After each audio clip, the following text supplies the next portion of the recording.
तो फिल्म की शुरुआत होती है ब्राजील के जंगलों से। हम मिलते हैं एना से, जो अपना मिशन पूरा करना चाहते हैं, पर उसका साथी उसे कहता है अभी नहीं, अभी बाहर बहुत खतरा है। पर एना अपने साथी की नहीं सुनती और बाइक लिए निकल जाती है मिशन पूरा करने के लिए। और हम देखते हैं कि जंगल में दो आदमी उसके ऊपर नजर रखे हुए थे। एना को पकड़ने के लिए वो नदी के रास्ते से जाने का डिसाइड करते हैं। इससे पहले कि वो एना को पकड़ पाते, उन्हीं में से एक आदमी को पकड़ लेता है एनाकोंडा पानी में से जंप करते हुए।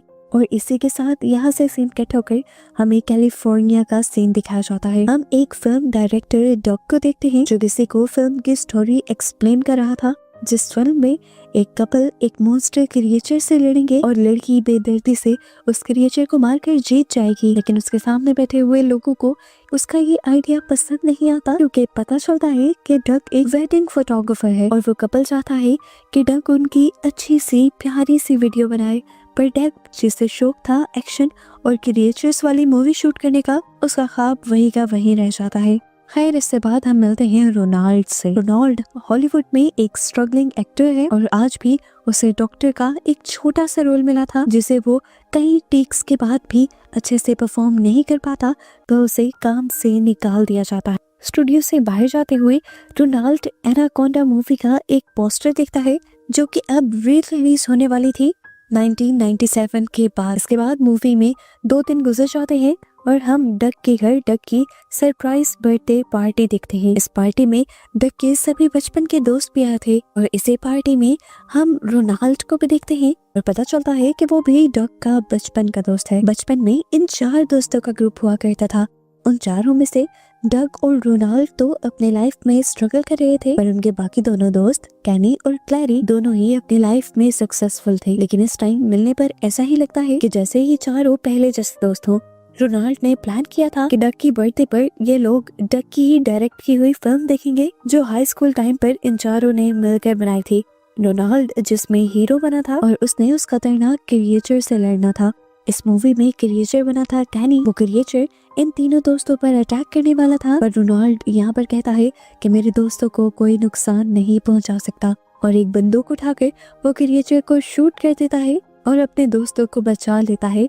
और इस तरह उनकी उस मूवी की हैप्पी एंडिंग होती है। सभी लोग उस मूवी को देखकर बहुत ज्यादा खुश थे और रोनाल्ड चाहता था कि ये लोग दोबारा ऐसा ही एक्सपीरियंस करें, ऐसी ही एक मूवी बनाए। और उसके पास डक के लिए एक बहुत बड़ा सरप्राइज ये भी था कि उसने एनाकोंडा नॉवल की सीरीज के एक नॉवल के कॉपीराइट्स ले लिए थे।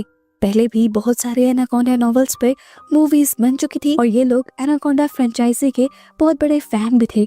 और रोनाल्ड अब चाहता था कि ये चारों मिलकर दोबारा से एक लो बजट एनाकोंडा मूवी बनाए। आइडिया तो बहुत अच्छा था, सबको ही पसंद आता है, पर मसला ये था कि अब कॉपीराइट्स लेने के बाद रोनाल्ड के पास फिल्म बनाने के पैसे नहीं रहे थे और वो अपने दोस्तों से कहता है कि हम चारों मिलकर लोन लेते हैं और फिर ये मूवी बनाते हैं। डक, जिसे कमा कर अपनी फैमिली को सपोर्ट करना था, उसे लगता है कि अगर वो लोन ले लेगा तो उसकी फैमिली मुश्किल में आ जाएगी, इसीलिए वो इस आइडिया से बाहर निकल जाता है और रोनाल्ड उसे कुछ नहीं कहता। जब वो घर आता है तो देखता है कि उसका बेटा उसी की बनाई मूवी देख रहा था। डक का बेटा उससे कहता है, डैड, इतने जबरदस्त डायरेक्टर हैं आप, एक न्यू मूवी क्यों नहीं बनाते। यहाँ पर उसकी वाइफ भी उसे एनकरेज करती है उसके पैशन को फॉलो करने के लिए, और वो अपनी वाइफ से रोनाल्ड का आइडिया डिस्कस करता है। और फिर एक आध दिन अपने बोरिंग काम करने के बाद वो फैसला कर ही लेता है कि वो रोनाल्ड के साथ उसके आइडिया पर काम करेगा। और इस तरह उसके भी मानने पर ये लोग मूवी बनाने की तैयारी शुरू कर देते हैं। बैंक से लोन अप्लाई करते हैं और प्लान करते हैं कि ये ब्राजील के जंगलों में जाएंगे उस पूरी मूवी को शूट करने के लिए। अब इस मूवी को शूट करने के लिए इन्हें एक स्नेक की भी जरूरत थी, जो दिखने में एनाकोंडा जैसा हो या एनाकोंडा ही हो। कैनी यहाँ पर अपने लिंक्स का इस्तेमाल करता है और एक आदमी को बुलाता है जो स्नेक्स पालता था। वो सचमुच एनाकोंडा जैसा एक भयानक स्नेक ले आता है, जिसे देखकर रोनाल्ड की तो जान ही निकल जाती है, क्योंकि रोनाल्ड ने ऐसा हीरो स्नेक के साथ लड़ना था। वो डरता है तो स्नेक मैन बताता है कि ये सांप जहरीला नहीं है, क्योंकि ये एनाकोंडा है ही नहीं, असल एनाकोंडा तो जंगलों के अंदर है। ऐसे रोनाल्ड भी अब इस सांप के साथ शूटिंग करने के लिए तैयार हो जाता है। सीन कट होकर दोबारा से हमें एना को दिखाया जाता है, उसी लड़की को दिखाया जाता है जो मूवी के स्टार्ट में दिखाई गई थी। वो अभी भी उन्हीं आदमियों से छुपकर बच रही थी जो उसके पीछे पड़े हुए थे। वो इस टाइम एक बार में भी आ जाती है और नोटिस करती है कि वो आदमी उसके पीछे बाद में भी आ गया है। यहाँ पर वो एक यॉट की चाबियां चुराते हैं और यहाँ से निकल पड़ते हैं। ये यॉट असल में अरेंज की थी रोनाल्ड के ग्रुप ने, ताकि वो ब्राजील के जंगलों के अंदर जाकर फिल्म को शूट कर सके।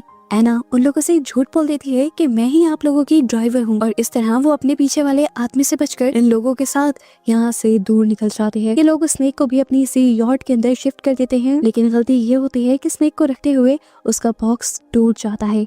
अब ये लोग उस जगह पर पहुंच जाते हैं जहां उन्हें शूटिंग करनी थी। रोनाल्ड और क्लैरी के काफी सारे सीन शूट किए जाते हैं और इन लोगों को इस काम में बहुत ही ज्यादा मजा आता है। इसी तरह रात हो जाती है और रोनाल्ड जब सो रहा होता है तो अचानक उसे किसी के रेंगने की आवाज आती है, और जैसे ही वो मुड़कर बेड की साइड पर देखता है तो यहाँ पर बहुत बड़ा एनाकोंडा था। वो जोर से चिल्ला देता है और सभी यहाँ इकट्ठे हो जाते हैं। पता चलता है ये रियल एनाकोंडा नहीं था, वही स्नेक था जो अपने पिंजरे से बाहर निकल आया था। जिस आदमी का स्नेक था, अब ये लोग उस आदमी को डांटने लग जाते हैं और वो भी रोनाल्ड और पूरे ग्रुप से माफी मांगता है, क्योंकि गलती उसी की थी। उसी को बाद में दोबारा स्नेक का केज चेक करना चाहिए था। वो अब उन लोगों से कहता है कि आइंदा ये स्नेक आपको कभी तंग नहीं करेगा, इसकी जिम्मेदारी मैं लेता हूँ। खैर सुबह हो जाती है और दिखाया जाता है कि रोनाल्ड को आज उसी स्नेक के साथ शूट करना था, लेकिन रोनाल्ड बहुत ही ज्यादा डरा हुआ था। सीन ऐसा था कि रोनाल्ड को स्नेक को खुद अपने हाथों से पकड़ना था और साथ ही अपनी फ्रेंड क्लैरी से कुछ डायलॉग्स भी बोलने थे, पर सांप की डर की वजह से वो ना तो अपने डायलॉग्स ठीक से डिलीवर कर पाता है, यहाँ तक कि वो तो पूरा सीन भी कंप्लीट नहीं कर पाता और स्नेक को पानी के अंदर फेंक देता है और स्नेक बोट के नीचे वाले फेंस से टकराकर क्रैश हो जाता है और मर जाता है। ये देखकर सभी लोग बहुत ज्यादा दुखी होते हैं। खैर ये लोग कर भी कह सकते थे, बचे कुछ सांप की बॉडी को ये लोग रात में जला देते हैं और उसकी आफ्टर लाइफ के अच्छे होने के लिए प्रे करते हैं। जिस टाइम ये सब लोग इस तरह के काम कर रहे थे, एना को एना का एक दुश्मन देख लेता है और वो अपने लीडर को एना के बारे में बताने ही वाला होता है कि हम देखते हैं उसकी बोट पर भी इस टाइम एनाकोंडा जिसने उसके ऊपर हमला किया, उसकी पूरी बॉडी को जकड़ते हुए एनाकोंडा ने उसे मार डाला। और अब दोबारा हमें रोनाल्ड की शिप का सीन दिखाया जाता है, जहाँ पर अब रोनाल्ड बहुत ही ज्यादा उदास है। स्नेक मैन के पूछने पर रोनाल्ड उसे बताता है कि वो एक स्ट्रगलिंग एक्टर है हॉलीवुड में और उसे कभी कोई लीड रोल तो दूर की बात अच्छा साइड रोल भी नहीं मिला, और इसी चीज से तंग आकर उसने ये मूवी बनाने का डिसाइड, और अब स्नेक ना होने की वजह से वो ये मूवी भी कंप्लीट नहीं कर पाएंगे। उसकी ये बातें सुनकर स्नेक मैन इमोशनल हो जाता है और रोनाल्ड से वादा करता है कि आज रात ही वो एक बड़ा स्नेक पकड़ कर आएगा और उसका जहर भी निकाल देगा, ताकि रोनाल्ड अपनी मूवी पूरी कर सके और अपना सपना भी। दिखाया जाता है कि रात में ही वो आदमी जंगल में निकल जाता है इस मिशन के लिए। एनाकोंडा उसे पलक झपकने का वक्त नहीं देता और उसे पकड़ के नदी के अंदर खींच लेता है और उसकी बॉडी के इर्द गिर्द अपने आप को लपेटते हुए उसका दम निकाल कर उसे मार देता है। यहाँ रोनाल्ड जो पूरी रात से उसका इंतजार कर रहा था, रात भर उसके ना आने की वजह से डर जाता है और उसके ना आने के बारे में सब लोगों को जाकर बताता है। कुछ देर के लिए तो ये लोग भी पहले उसका इंतजार करने का डिसाइड करते हैं, लेकिन जब ज्यादा ही वक्त गुजर जाता है तो ये लोग डिसाइड करते हैं कि ये लोग खुद जंगल में जाएंगे, पहले उस आदमी को भी ढूंढेंगे और अगर वो ना मिला तो वहां से कम एक सांप पकड़ कर ले आएंगे, जिससे इनकी मूवी कंप्लीट हो सके, क्योंकि मूवी कंप्लीट करना भी इनकी मजबूरी थी। ये लोग बहुत ज्यादा लोन लेकर आए। अब ये लोग जंगल में निकल पड़ते हैं और एना भी इन सब लोगों के साथ है। जंगल के अंदर जाने पर इन्हें एक वैन दिखाई देती है और आसपास अजीब सी सरसराहट भी सुनाई देती है। ये सरसराहट किसी बहुत बड़े एनाकोंडा की लग रही थी। वो लोग बहुत ज्यादा डर जाते हैं, इसीलिए उस ट्रक के अंदर जाकर छुप जाते हैं और एकदम से उस ट्रक की विंडो के ऊपर उनके साथी की लाश आकर गिरती है खून में लथपथ, और इसे देखकर इन सब की सांसें वही रुक जाती हैं और अगले ही सेकंड इसी ट्रक के सामने वो बड़ा सा एनाकोंडा आ जाता है। ये लोग इसी ट्रक को चलाकर इसी ट्रक के जरिए यहाँ से जाने का डिसाइड करते हैं, पर ट्रक अब चल नहीं रहा था। अपने साथी को बचाने के लिए डग अपनी जान खतरे में डालने का फैसला करता है और बाहर निकलकर ट्रक को ठीक करता है और इसी दौरान उससे एनाकोंडा देख लेता है। एनाकोंडा अपना बड़ा सा मुंह खोले उसे खाने के लिए उसके पास आ रहा था, लेकिन उसके साथ ही उसे ट्रक के अंदर खींचकर जल्दी से ट्रक का दरवाजा बंद कर देते हैं और उसे बचा लेते हैं। ये लोग इससे पहले कि आगे चले जाते, एना के पीछे जो लोग पड़े हुए थे वो लोग अब इन सब के पीछे पड़ जाते हैं।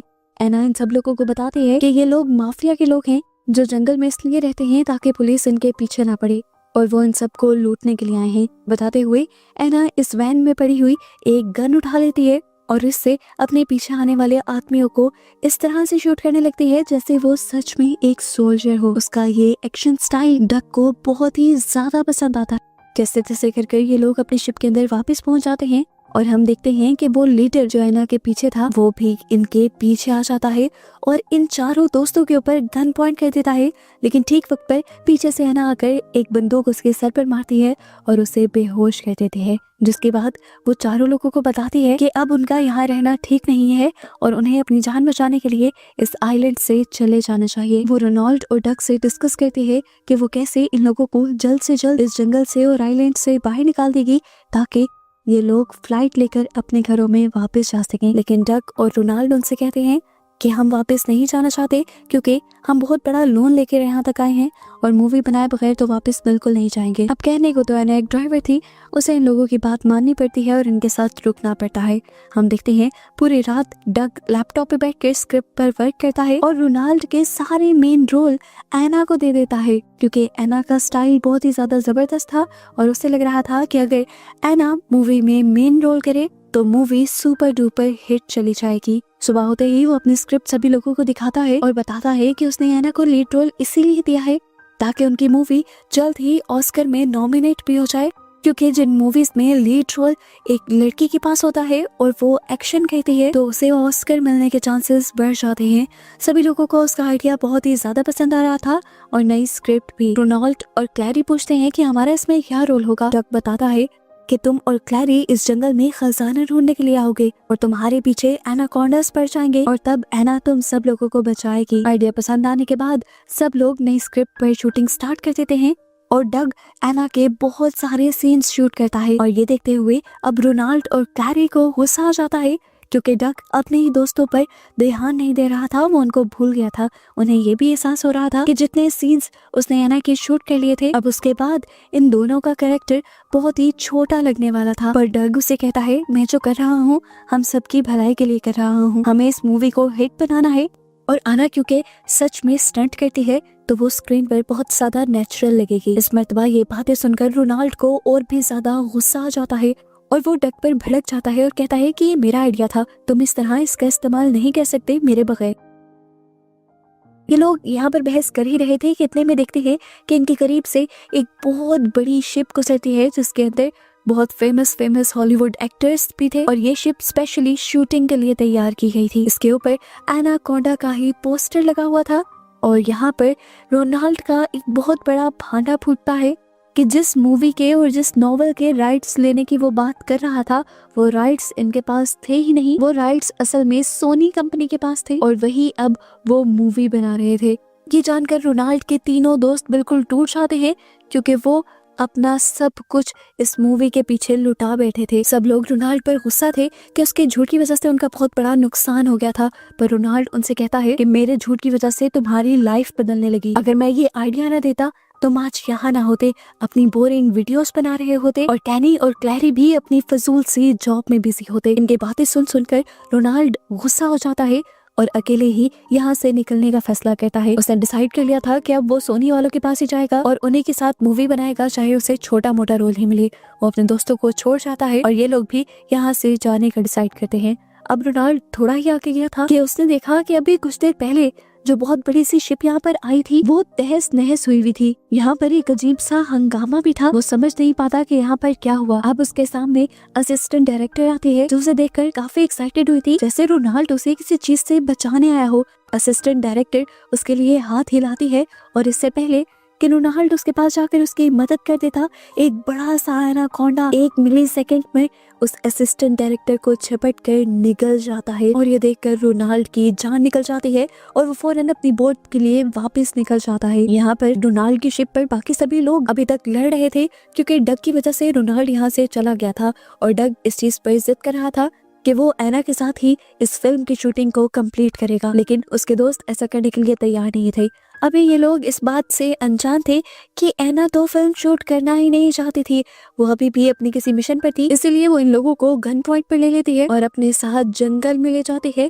और हमें पता चलता है कि एना एक इलीगल गोल्ड माइनर थी और वो इन सबको भी गोल्ड माइन करने को कह रही थी। ये लोग जब काफी सारा सामान लेकर इस बोट पर वापस आते हैं तो देखते हैं कि इन लोगों ने काफी सारा सोना इकट्ठा कर लिया था।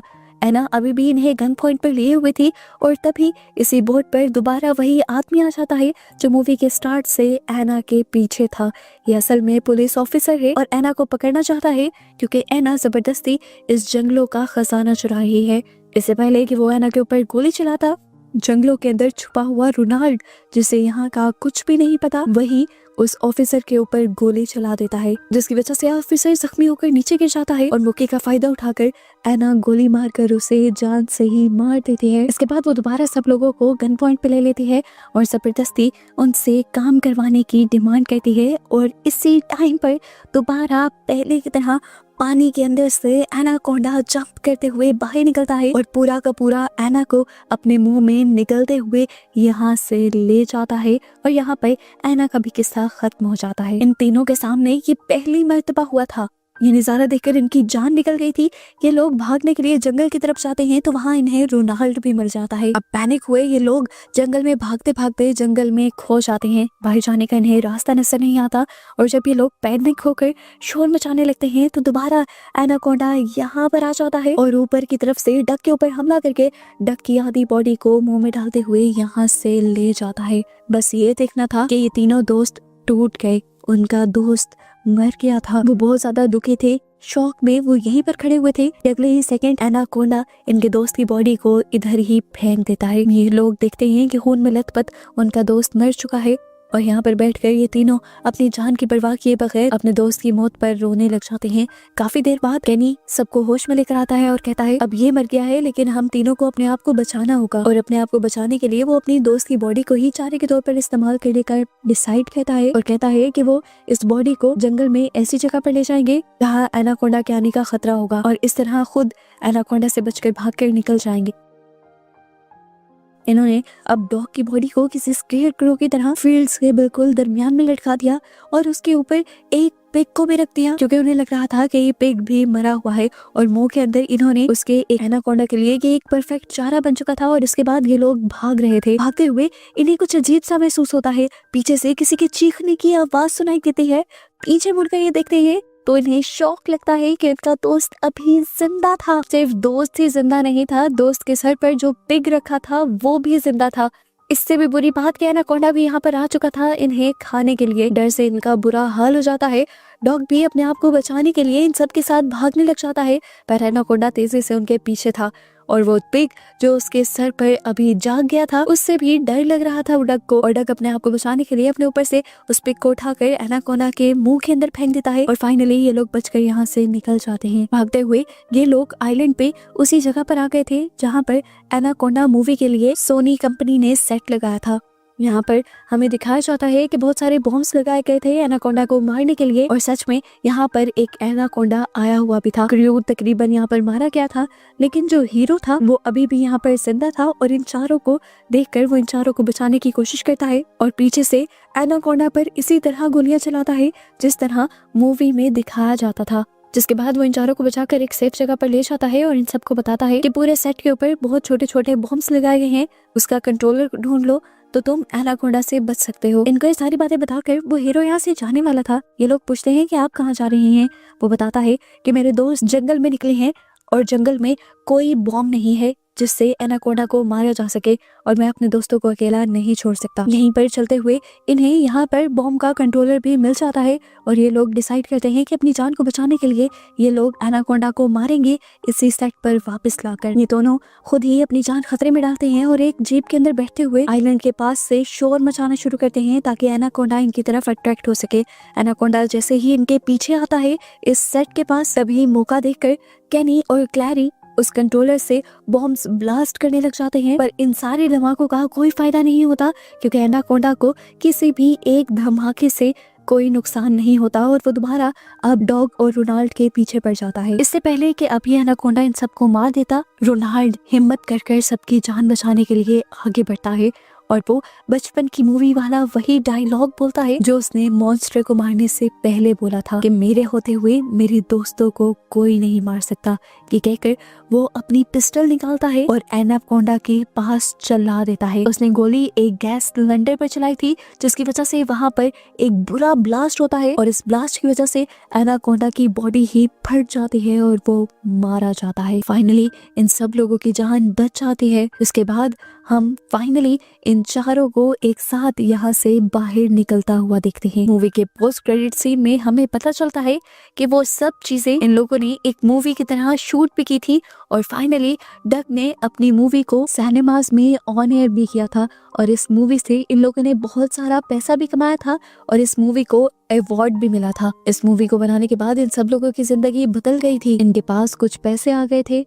रोनाल्ड और क्लैरी ने शादी करने का फैसला कर लिया था और उनका प्री वेडिंग शूट बिल्कुल उसी तरह हुआ था जिस तरह डग सब लोगों का करना चाहता था, एलियन एक्शन थ्रिलर थीम के ऊपर। रोनाल्ड को भी फाइनली अब हॉलीवुड में कुछ अच्छे रोल्स मिलने लगे थे, जबकि डग भी अब एक स्ट्रगलिंग डायरेक्टर नहीं रहा था। उसे सोनी की एक बहुत बड़ी डायरेक्टर आकर मिलती है जो पहले तो उसे कहती है कि तुमने एनाकोंडा मूवी बिना राइट्स के बनाई है, जिससे डग डर जाता है। लेकिन जब डायरेक्टर उसे बताती है कि मुझे ये मूवी बहुत ज्यादा पसंद आई है और मैं चाहती हूँ कि रियल एनाकोंडा मूवी अब तुम ही डायरेक्ट करो, तो ये सुनकर डॉग बहुत ही ज्यादा खुश हो जाता है। उसे खुशी संभाली नहीं जाती और वो यहीं पर बेहोश हो जाता है और उसी को इस तरह दिखाते हुए ये मूवी यहाँ खत्म हो जाती है।